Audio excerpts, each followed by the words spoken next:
A Farewell to Arms by Ernest Hemingway, Chapter 35.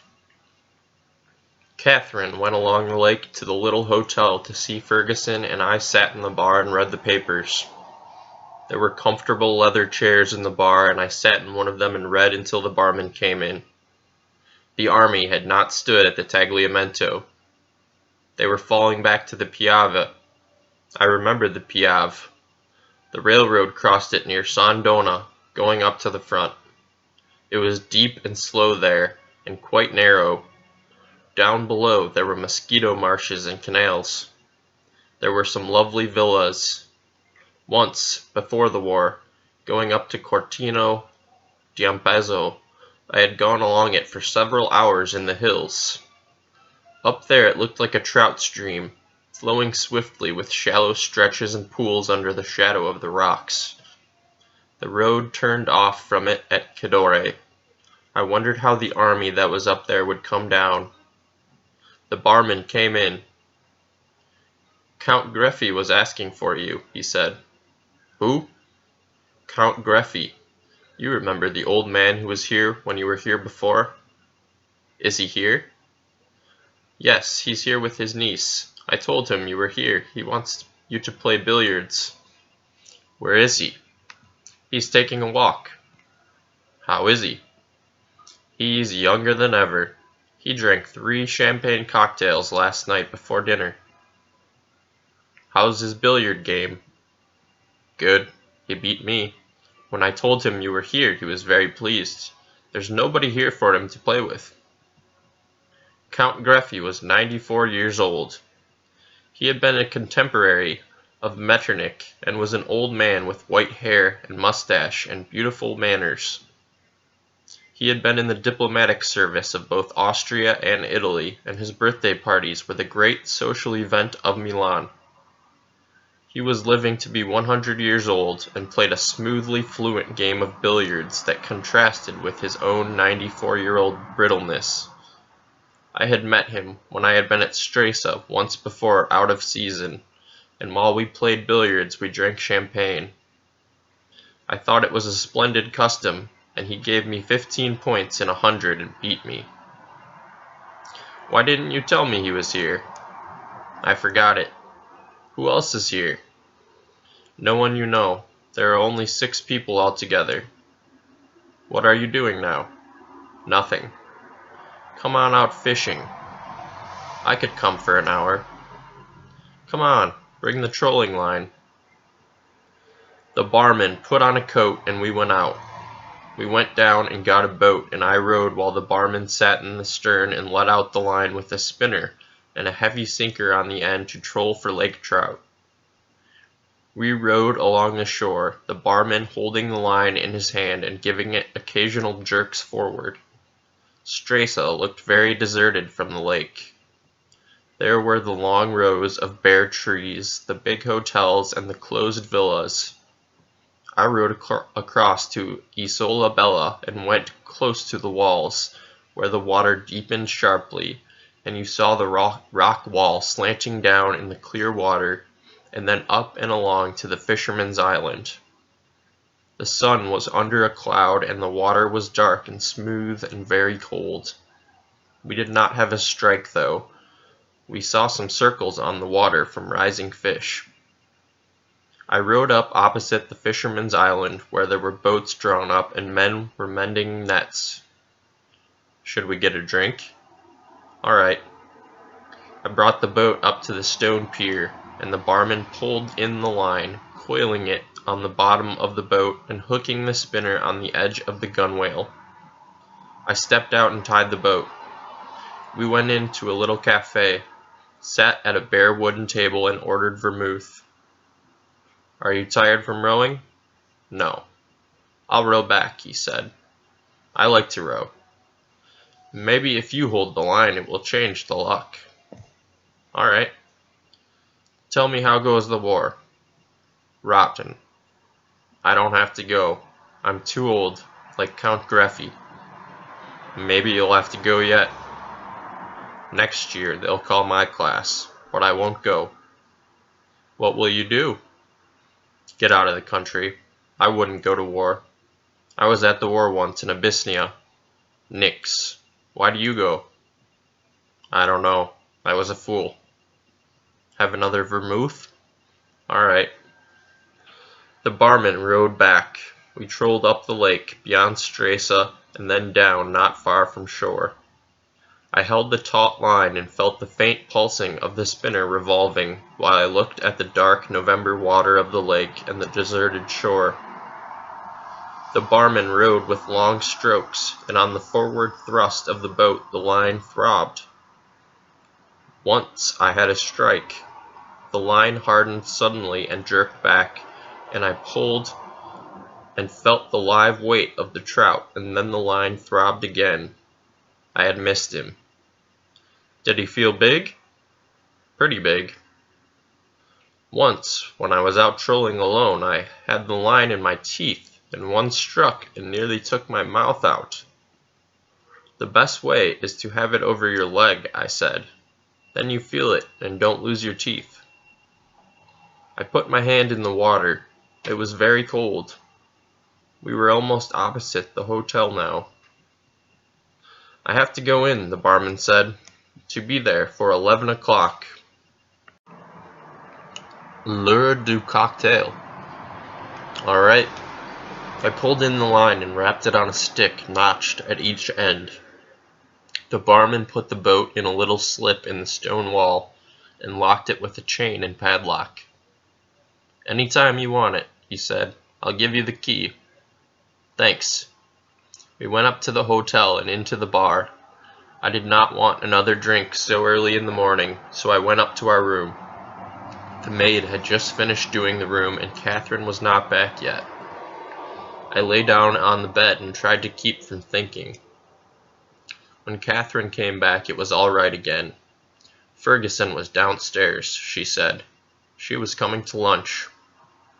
I knew you wouldn't mind, Catherine said. No, I said. What's the matter, darling? I don't know. I know. You haven't anything to do. All you have is me, and I go away. That's true. I'm sorry, darling. I know it must be a dreadful feeling to have nothing at all suddenly. My life used to be full of everything, I said. Now, if you aren't with me, I haven't a thing in the world. But I'll be with you. I was only gone for 2 hours. Isn't there anything you can do? I went fishing with the barman. Wasn't it fun? Yes. Don't think about me when I'm not here. That's the way I worked it at the front. But there was something to do then. Othello with his occupation gone, she teased. Othello was a nigger, I said. Besides, I'm not jealous.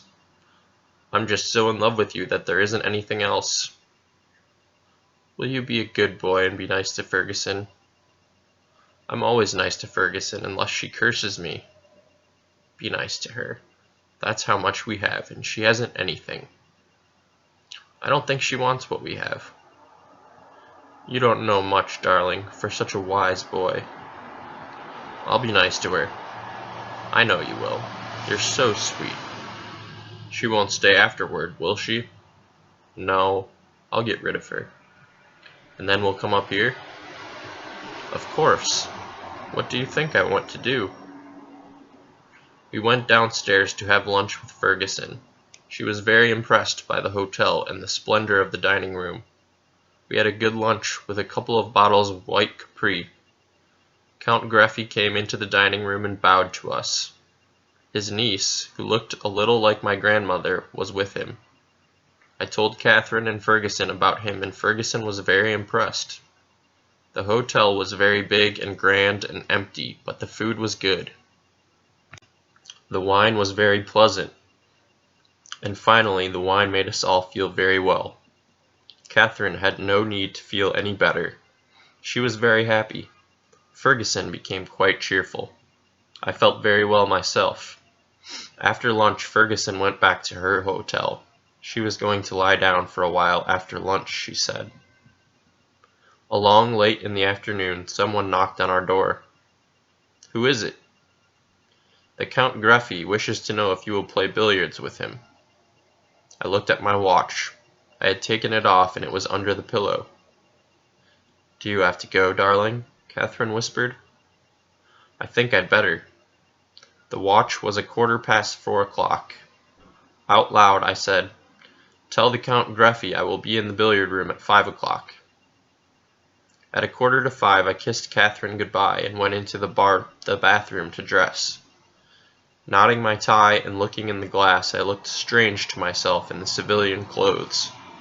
I must remember to buy some more shirts and socks. Will you be away a long time? Catherine asked. She looked lovely in the bed. Would you hand me the brush? I watched her brushing her hair, holding her head so the weight of her hair all came on one side. It was dark outside, and the light over the head of the bed shone on her hair and on her neck and shoulders.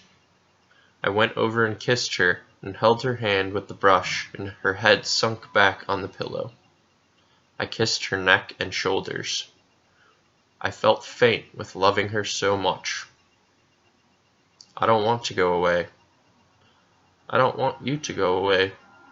I won't go then. Yes, go. It's only for a little while, and then you'll come back. We'll have dinner up here. Hurry and come back. I found the Count Greffy in the billiard room. He was practicing strokes, looking very fragile under the light that came down above the billiard table.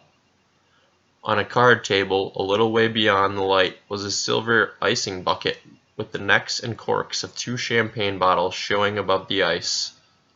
The Count Greffy straightened up when I came toward the table and walked toward me. He put out his hand. It is such a great pleasure that you are here. You were very kind to come play with me. It was very nice of you to ask me. Are you quite well? They told me you were wounded on the Isonzo. I hope you are well again. I'm very well. Have you been well? Oh, I am always well, but I am getting old. I detect signs of age now. I can't believe it. Yes. Do you want to know one? It is easier for me to talk Italian. I discipline myself, but I find when I am tired that it is so much easier to talk Italian. So I know I must be getting old. We could talk Italian. I am a little tired too. Oh, but when you are tired it will be easier for you to talk English. American. Yes, American. You will please talk American. It is a delightful language. I hardly ever see Americans. You must miss them. One misses one's countrymen, and especially one's countrywomen. I know that experience. Should we play, or are you too tired? I'm not really tired. I said that for a joke. What handicap will you give me? Have you been playing very much? None at all. You play very well. 10 points in 100? You flatter me. 15? That would be fine, but you will beat me. Should we play for a stake? You always wish to play for a stake. I think we'd better. All right. I will give you 18 points, and we will play for a franc a point. He played a lovely game of billiards, and with the handicap I was only 4 ahead at 50. Count Greffy pushed a button on the wall to ring for the barman. Open 1 bottle, please, he said. Then, to me, we will take a little stimulant. The wine was icy cold and very dry and good. Should we talk Italian? Would you mind very much? It is my great weakness now. We went on playing, sipping the wine between shots, speaking in Italian, but talking little, concentrated on the game. Count Greffy made his 100th point, and with the handicap I was only at 94. He smiled and patted me on the shoulder. Now we will drink the other bottle, and you will tell me about the war. He waited for me to sit down. About anything else, I said. You don't want to talk about it? Good. What have you been reading? Nothing, I said. I'm afraid I am very dull. No, but you should read. What is there written in wartime? There is La Feu by a Frenchman, Barbousse. There is Mr. Britling sees through it. No, he doesn't. What? He doesn't see through it. Those books were at the hospital. Then you have been reading. Yes, but nothing any good. I thought Mr. Britling a very good study of the English middle-class soul. I don't know about the soul. Poor boy. We none of us know about the soul. Are you croyants? At night. Count Greffy smiled and turned the glass with his fingers. I had expected to become more devout as I grow older, but somehow I haven't, he said. It is a great pity. Would you like to live after death? I asked, and instantly felt a fool to mention death. But he did not mind the word. It would depend on the life. This life is very pleasant. I would like to live forever, he smiled. I very nearly have. We were sitting in the deep leather chairs, the champagne in the ice bucket, and our glasses on the table between us. If you ever live to be as old as I am, you will find many things strange. You never seem old. It is the body that is old. Sometimes I am afraid I will break off a finger as one breaks a stick of chalk, and the spirit is no older and not much wiser. You are wise. No, that is the great fallacy, the wisdom of old men. They do not grow wise. They grow careful. Perhaps that is wisdom. It is a very unattractive wisdom. What do you value most? Someone I love. With me, it is the same. That is not wisdom. Do you value life? Yes. So do I, because it is all I have. And to give birthday parties. He laughed. You are probably wiser than I am. You do not give birthday parties. We both drank the wine. What do you think of the war, really? I asked. I think it is stupid. Who will win it? Italy. Why? They are a younger nation. Do younger nations always win wars? They are apt to for a time. Then what happens? They become older nations. You said you were not wise. Dear boy, that is not wisdom. That is cynicism. It sounds very wise to me. It's not particularly. I could quote you the examples on the other side. But it is not bad. Have we finished the champagne? Almost. Should we drink some more? Then I must dress. Perhaps we'd better not now. You are sure you don't want more? Yes. He stood up. I hope you will be very fortunate and very happy and very, very healthy. Thank you, and I hope you will live forever. Thank you. I have. And if you ever become devout, pray for me if I am dead. I am asking several of my friends to do that. I had expected to become devout myself, but it has not come. I thought he smiled sadly, but I could not tell. He was so old, and his face was very wrinkled, so that a smile used so many lines that all gradations were lost. I might become very devout, I said. Anyway, I will pray for you. I had always expected to become devout. All my family died very devout, but somehow it does not come. It's too early. Maybe it is too late. Perhaps I have outlived my religious feeling. My own only comes at night. Then too you are in love. Do not forget that is a religious feeling. You believe so? Of course. He took a step toward the table. You are very kind to play. It was a great pleasure. We will walk upstairs together.